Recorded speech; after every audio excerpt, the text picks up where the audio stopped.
হবিগঞ্জ জেলার বাহুবল উপজেলার উত্তর হাবিজপুর গ্রাম। এই গ্রামে আসলাম একটি সংবাদ করার জন্য।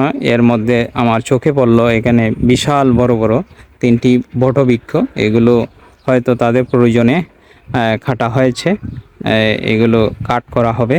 কাটতে দেখুন এগুলো কেটে রাখা হয়েছে। এখান থেকে কিছুদিনের মধ্যে হয়তো নিয়ে যাওয়া হবে। বিশাল বড় বড় এই গাছগুলোর বয়স হবে অনেক অনেক দিন পুরনো গাছ। এগুলো তিনটি গাছ কাটা হয়েছে, কেটে রাখা হয়েছে এখানে।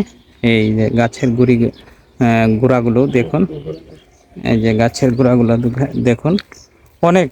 এটা সবচেয়ে বড় প্রাচীন এই গাছটি, হয়তো যিনি মালিক ওনার প্রয়োজনে এই গাছটি কাটা হয়েছে।